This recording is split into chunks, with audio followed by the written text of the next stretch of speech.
direct des courses avec la Fédération Anjoumaine Centre-Ouest et Oxygène Radio. Allez, on se retrouve après l'arrivée du prix Useful, une course remportée par le numéro 3, Caram le Rouge, avec Tony Picon.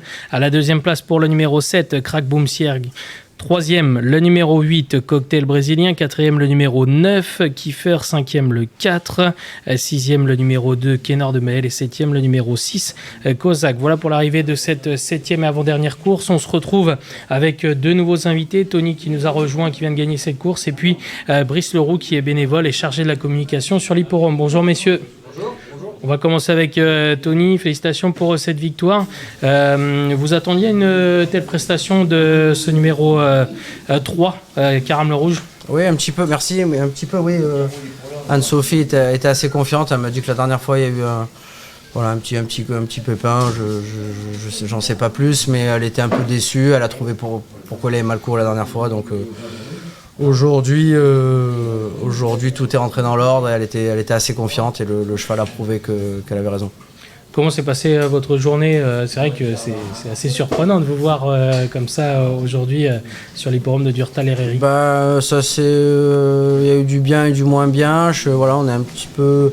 Ça s'est pas passé comme prévu dans le groupe 3 d'AQPS pour Anso. Et on s'attendait vraiment à celle-là. On s'attendait vraiment à gagner ou même au pire à être battu. Mais voilà, on a fini 5e. Je pense qu'il y a des petits détails à revoir. Et voilà, après on s'est rattrapé avec Rakam et on est deuxième avec un débutant. Donc ensemble, c'est pas une mauvaise journée non plus. C'est une bonne journée quand même. Ouais. On va parler un petit peu de vous. Alors, vous avez fait un petit séjour par Hong Kong, un long séjour, j'ai envie de dire même. Et depuis que vous êtes revenu, ça cartonne.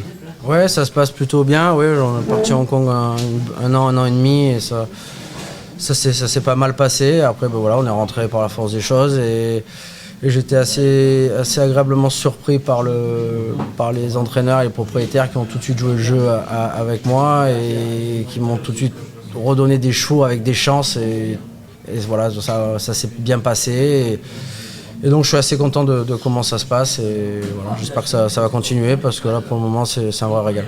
C'est vrai que c'est tout de suite bien passé, vous êtes revenu en 2022, 110 victoires, cette année 90 victoires, 6e au classement de la Cravache d'Or. Vraiment les stats sont terribles, vous gagnez quasiment 2 fois plus de courses qu'avant de partir. Ouais, c'est ça. Après, j'explique pas. Est-ce que le fait de faire un séjour à Hong Kong, on sait déjà que le niveau ça, est très dur là-bas, physiquement, mentalement et dans ma façon de monter, ça m'a apporté beaucoup de choses. Ça, j'en suis sûr à 100%. Dans la façon de travailler, dans tout, ça m'a apporté beaucoup de choses. Et après, après comme je dis, c'est quand même, faut pas toujours jamais oublier quand même que c'est des courses de chevaux et si on n'a pas les entraîneurs ou des propriétaires qui jouent le jeu à nous donner des chevaux vivants, enfin entre guillemets avec des chances et des chevaux qui peuvent gagner, et on peut pas y arriver. Donc après j'ai eu la chance qu'on me redonne des chevaux tout de suite et ça s'est bien passé, donc je suis assez ravi. Et vous avez vraiment senti la différence une fois que vous êtes revenu de Hong Kong? Ça vous a vraiment apporté beaucoup de choses dans votre façon de monter? Oui, ça m'a apporté beaucoup de choses. C'est complètement différent. Là-bas, c'est quasiment que du sprint, c'est du bon terrain. C'est des courses très, très tactiques, beaucoup de chrono. Les chevaux sont vraiment pas comme chez nous. Mais voilà, on apprend à se placer. Et c'est très strict dans les parcours. On peut pas faire ce qu'on veut. Enfin, on peut pas bouger du tout même. On peut vraiment rien faire. Donc faut être vif, faut vite prendre sa place. Et voilà, moi j'ai bien aimé et ça m'a apporté beaucoup de choses. Vous avez gagné beaucoup de courses cette année, mais vous avez également brillé au niveau groupe avec Sauternes. Vous avez gagné le prix du Moulin de Longchamp. J'imagine que c'est pareil, c'est un peu une consécration. Ouais, je suis vraiment content parce qu'avant de partir à Hong Kong, je gagnais un groupe 1 par an. J'avais le cheval pour gagner un groupe 1 par an et c'est vrai que l'année dernière, je suis ravi, j'ai fait 110 gagnants, j'ai fait plein de gagnants, ça s'est bien passé, mais j'ai pas eu la chance d'avoir ce cheval-là et cette année je l'ai eu et d'avoir tombé sur cette craque et qui m'a apporté plein de satisfactions, dont le Moulin de Longchamp. Comment est-ce que vous l'avez jugé dans le Qatar Prix de la Forêt? Qu'est-ce qui s'est passé? Dans le Prix de la Forêt, elle était pas là, je pense qu'elle était moins bien. Ça s'est pas vu à l'entraînement et elle est arrivée. Et je pense qu'il y avait quelque chose et voilà. Là, je peux pas en dire plus parce que je sais pas exactement, mais elle devait courir cet hiver et je crois qu'elle va pas courir parce qu'elle est peut-être un peu moins bien. Je sais pas si elle est défraîchie, mais je pense voilà un petit coup de mou, ça arrive. Elle a une grosse saison mine de rien parce que c'est vrai qu'elle a le droit. J'ai eu la chance de la monter pour la première fois. Si je dis pas de bêtises, c'était le 22 ou 23 décembre l'année dernière à Deauville. Ou à Chantilly, c'était le 23 décembre à Chantilly je crois. Donc vraiment depuis le 23 décembre elle est sur la brèche, elle a gagné groupe 1 sans compter les places donc elle a le droit d'avoir un petit coup de mou. Est-ce que vous avez des bonnes cartouches là, pour les joueurs Des bonnes cartouches. Demain je vais à Toulouse, j'ai un cheval dans l'handicap pour Monsieur Pantal. J'ai 2 chevaux pour Monsieur Pantal qui ont des chances. Et après je sais pas. Et après je vais à Marseille vendredi.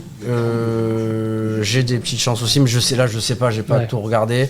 Et ce week-end Deauville, j'ai rien en tête, mais je sais que j'ai des chevaux qui arrivent pas mal. Ouais. Est-ce que vous fixez des objectifs là pour les années à venir?